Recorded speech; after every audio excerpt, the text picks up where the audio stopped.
Hi guys, welcome back to the channel. My name's Phil, I'm the Ordinary Watch Guy. I'm an ordinary guy, but the watches are genuinely awesome. And I've got an exciting new arrival to unveil. Okay, so I've been bargain hunting. There are a couple of things here that I think are video worthy. Obviously, I need to show you the watch and give you all the info on my new Grand Seiko Spring Drive. Yeah, you probably saw that coming from my previous couple of videos. I've been seriously getting into Grand Seiko at the minute. I don't think anyone gets any awards for seeing that I've been well on my way to this for some time. But I need to talk you through this piece on why I bought it, as well as the upsides and the downsides of the piece objectively. The second thing is, I have a very particular process when I'm buying a watch and when I'm out there bargain hunting. And I think that's what this video needs to be about. It's my little bargain hunting process. I don't know how well you can see that at the moment, but I'll get you some more images of that. I've previously done a video which was about boutique versus authorized dealers versus that secondary or grey market, the pre-owned market. This is a watch that was previously owned, and I've bought it from a sizable outlet in Japan. I bought it directly from a dealer in Japan. The seller is on Chrono24 and eBay with thousands of transactions, and I've done a lot of Bessie. And I've done my homework looking at this seller, and they've got a very high rate of positive feedback. I've looked at them thoroughly on both eBay and Chrono24, and they're based in Nagoya City, Japan. I bought a Grand Seiko Spring Drive, the SBGA 101, catchy name for a watch. It's got the 9R65 Spring Drive movement. It has come with a Grand Seiko clasp thrown in with the deal, which is, you know, the clasp that goes with, that you can use on a fabric strap or a leather strap or whatever. And I think that's a really nice touch, because ultimately I don't want to keep this watch on a bracelet at all. I want to switch it over to a high quality sailcloth strap, and that clasp is going to be invaluable and will make it look just perfect. Of course, you're going to want to know what I paid. So, well, I paid just £1,376 plus VAT, which the VAT came in at £275.20. And in addition to that, I've spent another £110 with Artem buying that sailcloth strap in matching black with grey stitching. So my total spend on this watch is £1,761 for a Grand Seiko Spring Drive and a Grand Seiko clasp. And I have to say, for those who don't know, those clasps are sold in boutiques at £300 each MSRP, and even on eBay at the moment they're about £250 each. It's the one that looks like it's got the false buckle over the top of the clasp. Lovely. I'm really happy. I think I've got myself a really good deal here. The final kicker though is the service history of the watch. The watch was just serviced in July 2024, and that just makes it perfect. So with all that taken into account, yeah, I'm very happy. I think I've got myself a tidy bargain. But why did they let the watch go so cheaply? Well, let's have a look through, shall we?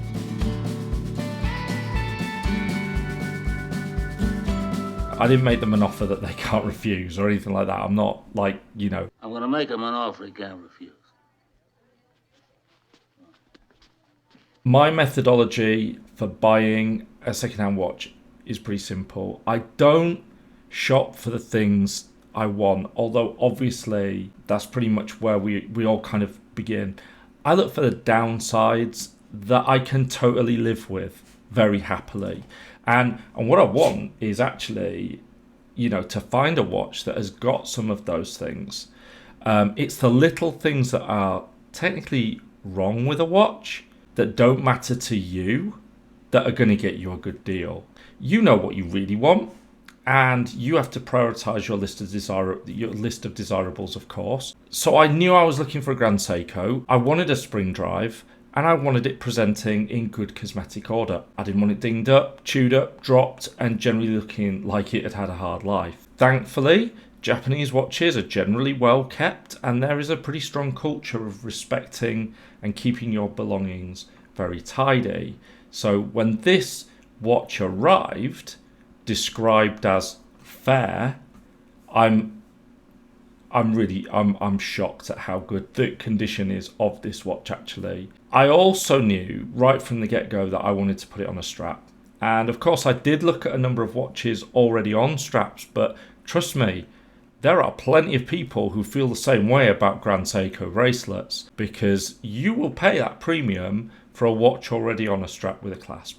And let's be honest, Grand Seiko have got some listening to do on their bracelet game. An important thing to note is that international regulations prevent Japanese dealers from shipping out crocodile leather straps. I don't know the ins and outs of the international law, but it's clearly designed to protect certain species of animals. Don't get caught out or surprised if you're buying a Grand Seiko on a strap. They use crocodile leather a lot.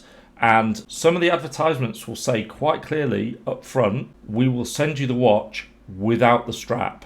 The clasp will be included. And some of them will give you a little bit of money off as a consequence of that. But if you're expecting a Grand Seiko to arrive on that lovely crocodile leather strap with the clasp and it's already out the box, you're going to be a bit disappointed if you open that box and boom. Of course, additionally, I'd love a Shunbun or a Skyflake or a Sakura dial. Everyone wants that, but that's going to add heavily to the price immediately. And I am not in a position right now to lump on my money into a Shunbun. Okay, Shunbun will start at £4,000 in the secondary market if you're lucky. Skyflake, perhaps a more approachable £3,000 if you're doing quite well. So it does push the price up significantly to get one of those beautiful dials. I was happy to take a matte finish or a plain and simple dial immediately, and that takes this watch down a huge chunk of money. And I'll show you some images of the dial. I'm actually shocked by how good the dial is on this watch actually. It's not something that I was factoring in, but I'm delighted with it, I've got to say. Now let's talk about the branding. Okay, in 2017, Grand Seiko realised that putting Seiko across the dial of the watch was putting off some luxury buyers. People didn't want to spend thousands of pounds on a plain old Seiko, and there was some snobbery about that. When some other dude was throwing down a couple of hundred to get an excellent Seiko 5, okay, that's not going to attract across the Rolex or the Omega customers. Okay, so Grand Seiko did what perhaps many people would do, and they dropped the Seiko and just put Grand Seiko on the dial instead. It doesn't bother me that it has Seiko written on the dial in big letters and Grand Seiko at the bottom in little letters. Doesn't bother me. In fact, as far as I'm concerned, if a watch muggle sees this on my arm on a sailcloth strap, they'll probably think I'm wearing a Seiko, and I'm quite happy about that. Nobody's getting robbed in those circumstances, or I would certainly hope not. I'll probably jinx myself now. Why do I do it? Anyway, for many though, it's an important factor in two ways. So first of all, you've got that branding and that element of snobbery about that, and they want to have Grand Seiko badging right up front and not in the small letters at the bottom. But you will pay about £400 more on your watch to get that. Secondly, it means my watch is pre-2017, which means it is 7 years old. And as with all things, you tend to pay more for newer items until they become vintage and start to recover their value due to scarcity and nostalgia and popularity. This again does not bother me. This watch was serviced in 2024 in June. It's in great condition. That's chopped a little bit more off the price, and it's giving me more of a bit of a bargain. The last thing that has saved me a chunk of money is that this watch was sized for a typically smaller Japanese wrist. The bracelet described in the listing was just 17.6 centimeters or slightly less than 7 inches. Now, you might think that's bad news for me because I have 7.5 inch wrist. And to be fair, most people looking to rock a 40mm dial are going to look for a 7-inch plus bracelet to go alongside that. The seller knows that without those spare links, you're going to have to go out there and buy spare links from Grand Seiko or get a whole new bracelet or a strap. And this is reflecting the price. By the way, GS bracelet links are about £80 to £100 each, brand new. And I think you can get, you know, a new bracelet for something like £400 or something like that from the boutique if you wanted to go down that route. But you know what my original purpose was, so I'm not too concerned about that either. Now, as it happens, I really caught a lucky break because maybe they did this on purpose and they did me a favour. I don't know, but there was actually a spare link in the box. In with the clasp that I got, I put that into the bracelet and perfect size. That's ridiculous. That's just ridiculously fortunate. And I'm really happy with that. So now, having been ready to swallow the fact that I was getting this watch and it wasn't going to have a bracelet that fit me, actually, I kind of got away with that too. So I broke lucky on that one. The whole thing added up to a pretty good opportunity for me and what I needed. And that's how I go about finding my watch. And I will painstakingly run through listings. I will go through Japanese eBay. I will go through Chrono24 and I will look for the watches that have got the little downsides.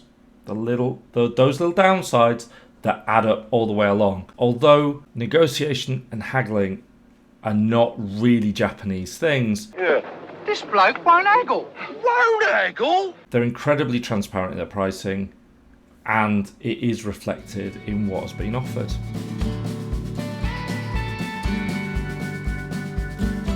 So the fact is, if you want to snag a bargain, you need to be pretty pragmatic and you have to look for the things that play to your purposes as much as the things as you want in the watch. If you list up an unflexible list of features that includes the famous patented Grand Seiko dial, the most up-to-date branding, a display case back, I'm not going to lie, that would have been nice. I would have quite liked to get one of those, but I'm being pragmatic about it. I didn't need to die in a ditch over it. Having the watch arrive already on the strap of choice and so on. Well, every one of those things that you add to the list pushes up that price a little bit more, and particularly if it's in immaculate condition, and we all want our watches to be in great condition when they arrive, okay? So eventually you just end up buying a brand new watch and it costs you close to MSRP, if not MSRP, and you're going to spend about £5,500. I'm not saying buy a watch that you don't want. The important thing to know are all the minor imperfections or the things that put other people off that simply don't matter to you. And by the way, if you get into haggling, that's when you get back to that list and you roll it out. Well, it doesn't have the display back case. It has the old branding layout. It's an older watch. You know, the bracelet's not correct. I can give you X for it. That's how you get it done. That's my process. Am I unhappy with what I've got? Not at all. I've got myself a Grand Seiko spring drive watch and it ticks pretty much all the boxes I like for entry-level Monta money. And this is a Grand Seiko spring drive with the incredible 9R movement that's got 72 hours of power reserve and a 0.5 second per day level of accuracy.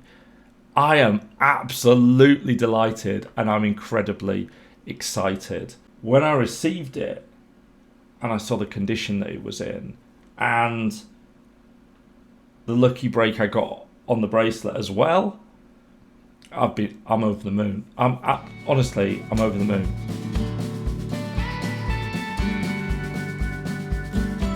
Check out my next video to get a better look at the watch. I honestly need to wear it for at least a week to really give you something that isn't just a gushing account of how much I love my new watch.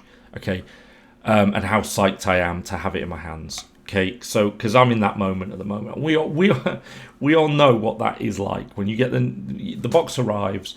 You unwrap it, you're looking at it all, oh my God, box and papers, da da da. I don't want to just give you that review of the watch.